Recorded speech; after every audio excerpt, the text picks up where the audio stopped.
Well, do you have some gold or silver sitting in the back of the closet and you've thought about selling it but isn't sure just how much it's worth? Well, Mike Fuljenz joins us with Universal Coin and Bullion, and he's here to answer our questions. Thanks for joining us. Great to see you again, Nicole. Absolutely. Good to see you as well. Now, first of all, how did gold and silver do in this quarter, the third quarter of the year? Well, they had a very good quarter. Silver was up about 15%, gold 11%, while the Dow was only up 1.5% and the S&P only 4.7%. So to put in perspective. That's it.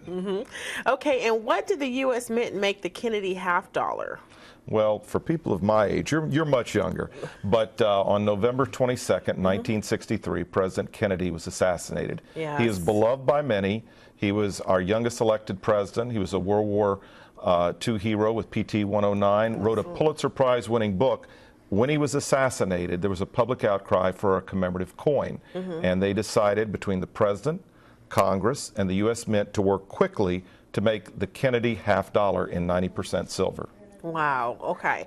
Now, was there any controversy surrounding that decision? Well, the designer was Gilroy Roberts, and Jacqueline Kennedy approved the design, which was much like the presidential medal that was made, but his initials, GR, looked like a hammer and sickle to some people. So they thought, oh, this was a communist plot because maybe the Russians were behind assassinating Kennedy. It wasn't true at all. It's one of those urban legends. It was the designer's initial, Gilroy Roberts, at the trunk of the neck on the Kennedy half dollar. Interesting. A little bit of history right there.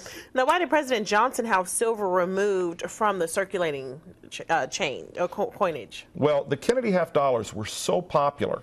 People were lined up to buy them at banks, at stores for blocks, that we made 5 times the 1964 Kennedy half dollars as the previous year's Franklin halves. So we were losing coins out of our circulation. Oh, wow. So Kennedy, the silver deposits in our country were being drawn down. So he said, we're going to make clad coinage without silver. And he said, silver coins will never be worth anything. Well, today they're worth 18 times face value. Exactly. Johnson was very wrong. Okay.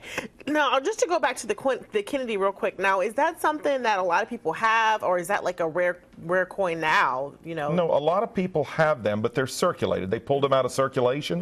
But 1964 is the only year they're 90% silver. Wow. In 1965, they reduced that to 40%. And after 1970, there's no silver. But if someone has a Kennedy half dollar, the silver value is $9 for that half dollar. Oh, wow. That's not bad at all. They should check their change. Absolutely.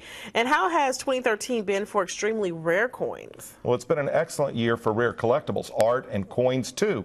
We had a $10 million coin that sold for 10,000 times what it sold during World War II. Really? We had a $4 gold piece last week sell for 2.5 times auction pre-sale estimates.